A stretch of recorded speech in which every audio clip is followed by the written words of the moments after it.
中国电影报道的观众朋友们，大家好，我是肖战。出道前，肖战曾是一名设计师，绘画功底了得。2015年，通过选秀节目，他亮相大舞台，舞台上的他唱跳俱佳，一部《陈情令》让他圈粉无数。这部戏的火热程度是肖战始料未及的，因为当时没有任何人敢跟你保证说他播了之后会怎么样。我们当时其实也是一群年轻的演员，大家都非常有冲劲儿，大家想的就是一件事情，我要把这个戏给演好，就是让大家能喜爱上我这个角色。随后，肖战在电影《素人特工》中客串了一把，这回在《诛仙一》中扮演男一号张小凡。肖战曾经很有顾虑，所以当时找到我的时候，我觉得有点不可思议，就觉得说哇，像在做梦一样。然后其实我当时内心其实非常的忐忑，因为我觉得说，首先它是一部电影，然后其次它是一个拥有非常多原著忠实的书粉的这样一个 IP， 每个人心中都有一个张小凡。那我演出来的张小凡能被大家接受吗？吃胖了大概可能8、9斤吧，7、8斤啊，就是没有在节制。就因为之前在拍《陈情令》的时候，那个时候就是真的是让自己就是不能吃，要瘦，因为要贴合那个人物嘛。然后到了这边，他们觉得我太瘦了，说你得吃一点憨憨傻傻的才可爱。在外形上与角色贴合之后，肖战开始寻找张小凡呆萌的人物状态。我到现场，比如说我们等戏的时候，搬个椅子，然后坐在那儿，就会尽量让自己发呆多一点。因为有时候我们在拍一场戏的时候，导演就会说再呆一点，再呆一点。我说再呆一点是什么意思啊？导演再呆一点。然后他又说小凡不可以让别人觉得很聪明，自己觉得角色状态很难拿捏，殊不知在别人眼里，肖战就是呆萌本人。肖战的话是那种呆萌。海绵宝宝，海盗星，海绵宝宝，海绵宝宝。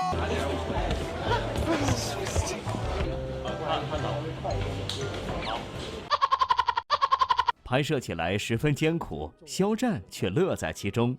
大概有30、40米吧，头非常少，然后眼睛就感觉要凸出来、要爆出来的感觉，而且他要一个很快的速度突然落下来，那一刻就哇，然后那个反应就很真实。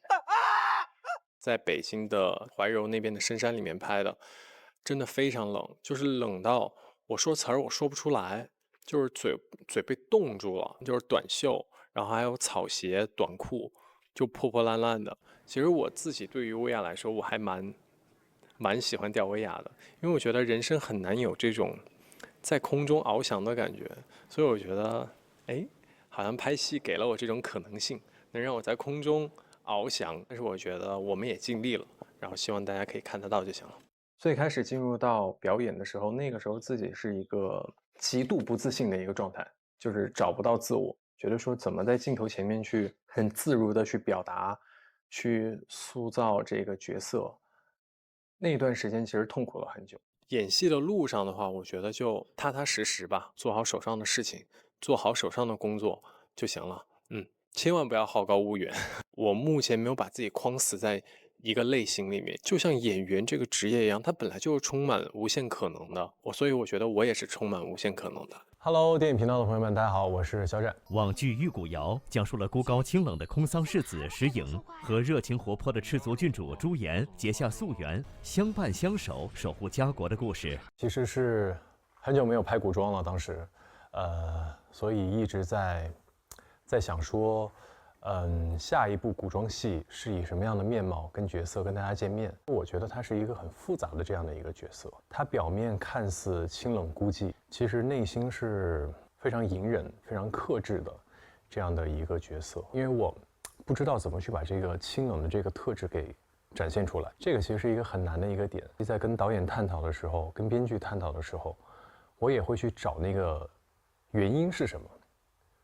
他成长的经历，他经历了什么？能读懂他的一些坚持，就是他对于命运的那种不认命，然后以及他坚持的人定胜天的这样的一个理念吧。我觉得我能找到那个共鸣的点。说到未来挑选角色的标准，肖战表示，最重要的是自己要先爱上他。肖战的人生可能他能体会的，可能已经到这儿了，所以他需要在角色里面去体验不同的人生。跟不同的经历来丰富自己的情感。其实还真没有一个固定的方向。最重要的，我还是觉得说，剧本跟人物可以打动我自己。我觉得这个是很重要的一点。我觉得我要先爱上这个人物、跟这个角色、跟这个剧情，我才能去转化为我自己的一个动力，或者是一个能量，才能传递给大家，打动大家。对于我而言，我觉得拍摄现场、剧组就是我上课的地方。我一直是这么对自己说的。我觉得我既是抱着一种我要好好拍，要好好演，做好一个演员的本职工作，然后其次就是学习。现在几点？9点半。可能现在还在加班吧，可能现在还在赶提案，有可能。但是还是做设计。我觉得极有可能。自己会创业吗？26岁吗？我觉得32岁，我觉得可能会哦，可能会自己单干。那不同的地方就在于盛阳他很活泼，他是一个很外向的人。那可能对于我自己来说，我是一个没有那么活泼、比较安静的人吧。大家好，我是演员肖战。肖战还记得第一次见导演的时候吗？记得。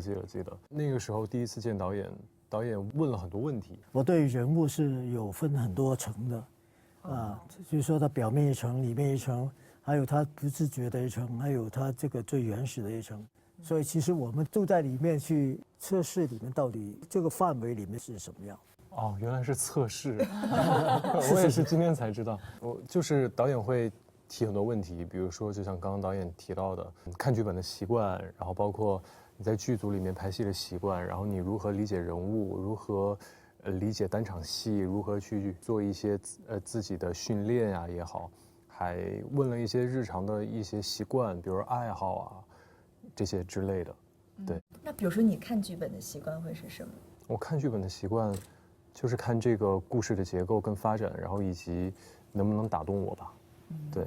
那当时听到郭靖这个角色，你会觉得有一定的压力吗？当时我如果没记错的话，是2次见完导演之后，然后在后面我的工作人员告诉我，然后有这个机会。我记得我当时还是不敢相信。对，觉得就是不敢相信。那导演怎么样去描述呢？这一次希望肖战呈现什么样的一个郭靖？我记得我们第一次围读的时候，还是我们第一次演员跟导演见面的时候，导演跟我跟庄庄说希望是一个摇滚版的郭靖和黄蓉。你还记得吗？摇滚乐手。对，我当时想，哇，哎，到底你们结果是理解成什么样？我们俩当时对视一眼，然后我说这样。可能我的理解是专注，还有以及全身心的投入吧，就像摇滚乐手一样，就是在舞台上尽情的释放。这一次我觉得每一位的角色都很有挑战性，比如说肖战你的蒙语真的是完全没有想到你这么大量的蒙语的台词，你是不是已经形成肌肉记忆了很多的台词？当时拍摄的时候基本上就是肌肉记忆了，如果你边想边说的话，真的会看得出来。对。所以每天除了在片场之外，回到房间一直都是苦练。基本上就是听，然后老师说一句，然后我跟读一句。对。那么新学一门语言，你有什么独特的自己的技巧吗？其实蒙语对于我来说，我因为时间短，所以我是完全是针对这个台词去做的一个突击训练。其实没有我们像学习外语，从一个很基本的它的字母啊、它的发音啊，一个一个的去学。所以就是突击式的学法吧。郭靖어렸을지를지르래한랬을지를후렸을거야。